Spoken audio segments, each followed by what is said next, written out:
चलिए सभी लोगों को ग्लोबल ऑनलाइन क्लास पर एक बार पुनः बहुत बहुत स्वागत है। तो आज हम लोग हिंदी के व्याकरण के सिलेबस के बारे में बात करेंगे। इससे पहले वाले वीडियो में हम लोगों ने हिंदी के सिलेबस के बारे में, साइंस के सिलेबस के बारे में, मैथ के सिलेबस के बारे में, लगभग सारे सब्जेक्ट के सिलेबस के बारे में बात कर लिया था। यहाँ पर हम लोगों ने क्या आज हिंदी के व्याकरण के सिलेबस के बारे में बात करेंगे।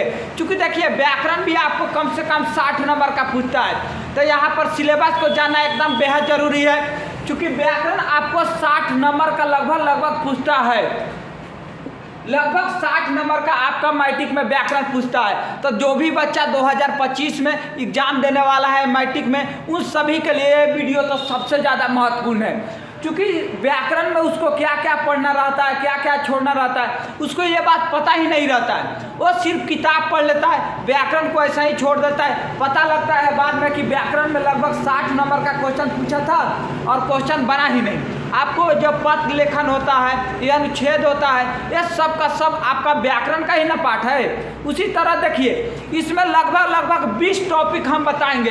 अगर 20 टॉपिक आप पढ़ लिए तो व्याकरण में समझिए, इसके अलावा आपको कुछ नहीं पढ़ना है। सिर्फ इस 20 टॉपिक पढ़िए, हो जाएगा आपका काम। वो चाहे आप इंटर का एग्जाम दीजिए, चाहे वो आप मैट्रिक का एग्जाम दीजिए। इस 20 टॉपिक के अलावा इससे ज़्यादा कहीं भी क्वेश्चन नहीं पूछता है। जो भी क्वेश्चन पूछेगा इसी 20 टॉपिक से क्वेश्चन अभी तक पूछा है और आगे भी यही पूछेगा।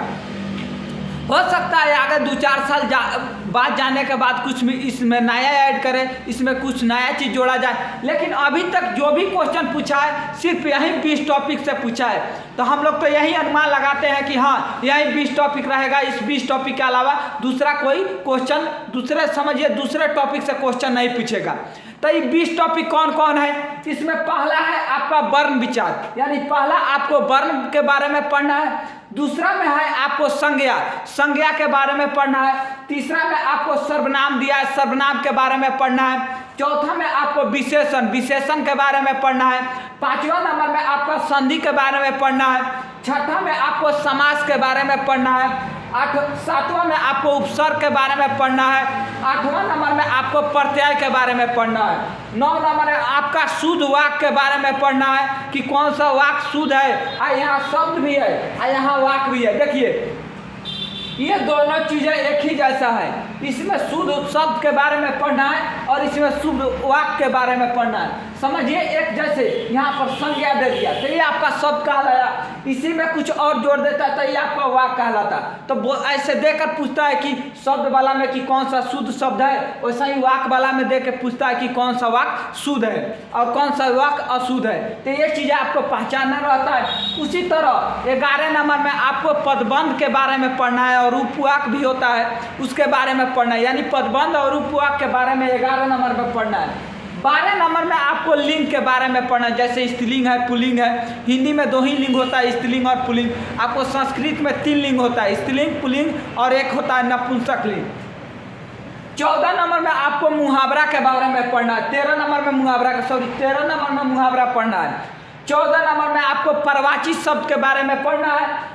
मुहावरा भी जानते हैं आप लोग, पर्वाची शब्द भी जानते हैं। चलिए आपको यहाँ पर एक नंबरिंग गड़बड़ा है, यहाँ मान लीजिए 16, चलिए यहाँ पर 15 रहना चाहिए।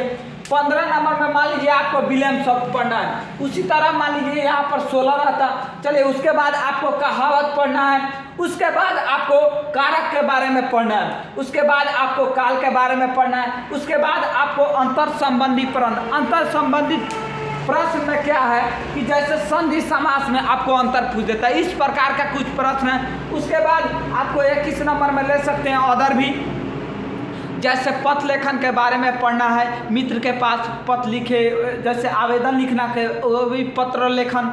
और उसके बाद आपको ये अनुच्छेद जैसे प्रदूषण पर बोल देता है लिखने के लिए, डॉक्टर राजेंद्र प्रसाद पर, दिवाली पर, होली पर। इस प्रकार से जो भी आपका निबंध थोड़ा सा लिखने वाला है उसको आपको पढ़ना है।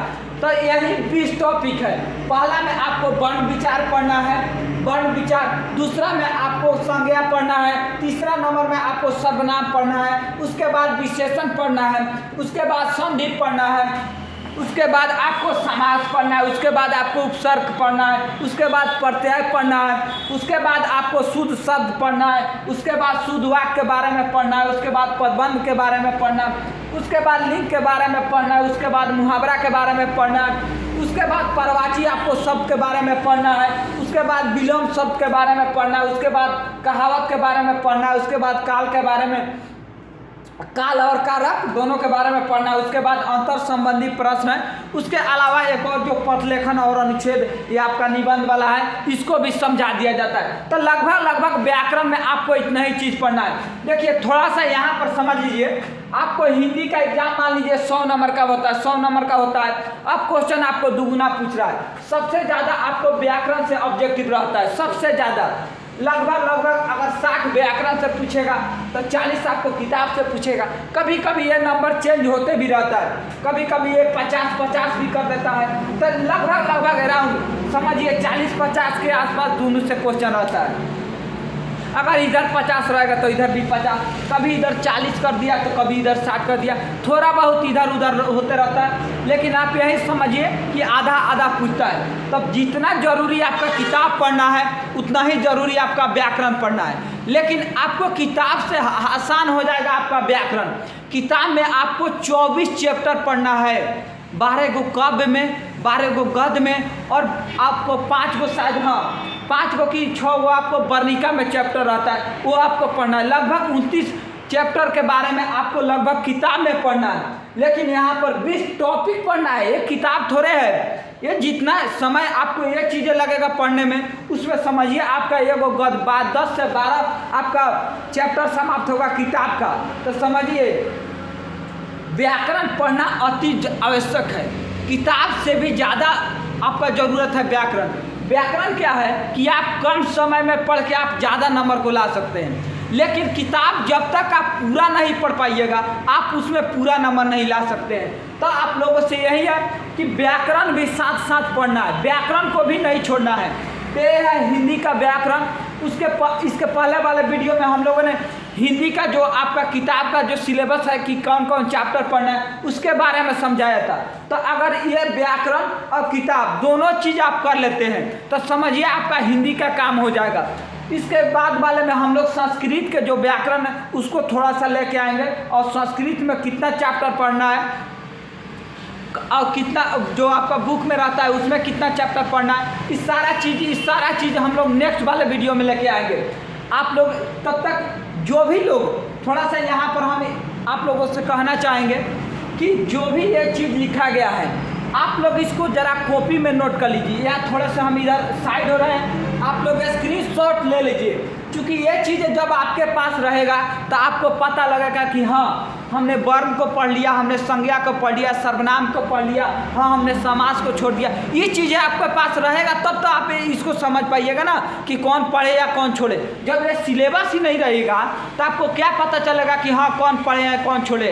तो सबसे ज़्यादा ज़रूरी है इस चीज़ को रखना आप लोगों के पास। तो एक सिलेबस आप लोग बनाइए, जितना भी आपको लोगों का सिलेबस दिया जा रहा है, बताया जा रहा है, उस सारे चीज़ को एक एक तरीका से आप लोग नोट कीजिए। नोट करने से फ़ायदा आपको ये रहेगा कि अंतिम में आप लोगों को ये बात पता चलेगा कि हाँ कितना चैप्टर बाकी रह गया, कितना चैप्टर पढ़ाना है।